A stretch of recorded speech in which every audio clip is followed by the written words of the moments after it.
আমার জানা মতে বিএনপি এবং জামাত উভয় দলই শহীদ ওসমান হাদির সাথে বিভিন্ন পর্যায়ে নেগোসিয়েশন করেছে।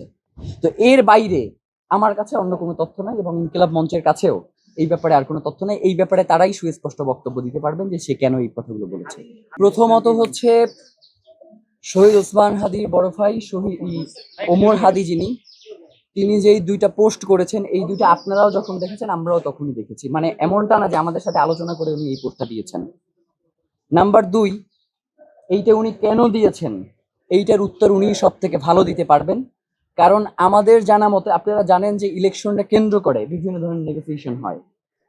আমার জানা মতে বিএনপি এবং জামাত উভয় দলই শহীদ ওসমান হাদির সাথে বিভিন্ন পর্যায়ে নেগোসিয়েশন করেছে। বিএনপির পক্ষ থেকেও ঢাকা ৮ থেকে ইলেকশন না করবার ব্যাপারে, যে ঢাকা, কারণ আপনারা জানেন যে ঢাকা ৮ অত্যন্ত গুরুত্বপূর্ণ একটা আসন এবং বাংলাদেশের যে রাজনৈতিক বিভিন্ন সমীক্ষা, সেখানে ঢাকা ৮ অত্যন্ত গুরুত্বপূর্ণ। কারণ হচ্ছে রাজনীতির কেন্দ্রবিন্দু হচ্ছে এই ঢাকা ৮।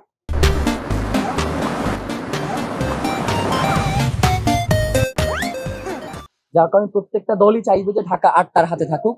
সেই জায়গা থেকে বিএনপি এবং জামাত প্রত্যেকেই তার সাথে নেগোসিয়েশন করেছে এবং তারা বলেছে যে আপনি যদি অন্য কোনো আসন থেকে ইলেকশন করতে চান সেক্ষেত্রে আমরা আপনাকে সহায়তা করবো। এটা বিএনপি এবং জামাত দুই দল। তো এর বাইরে আমার কাছে অন্য কোনো তথ্য নাই এবং ইনকিলাব মঞ্চের কাছেও এই ব্যাপারে আর কোনো তথ্য নাই। এই ব্যাপারে তারাই সুস্পষ্ট বক্তব্য দিতে পারবেন যে সে কেন এই কথাগুলো বলেছে। আপনাকে তো আমি দুইটা কথাই বললাম। নেগোসিয়েশন একটা ব্যাপার, আমি এইটা সম্পর্কেই জানি, কিন্তু এর বাইরে আমার কাছে কোনো তথ্য নাই। আর উনি দুইটা ওখানে উল্লেখ করেছেন, একটা হচ্ছে কয়েকজন উপদেষ্টার কথা বলেছেন এবং বিএনপির কয়েকজন মন্ত্রীর কথা বলেছেন, আর সেকেন্ড পোস্টে উনি জামাতের আমিরের পিএস এর কথা বলেছেন।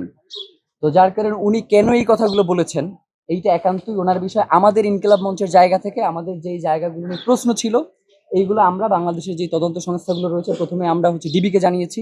ডিবি যখন এটা তদন্ত করেছে, এর পরবর্তী সময়ে এখন সিইডি তদন্ত করছে। আমরা সিইডির কাছে তদন্তের স্বার্থে যে সকল তথ্যগুলো সরবরাহ করা দরকার আমরা সবগুলো তথ্য সরবরাহ করেছি।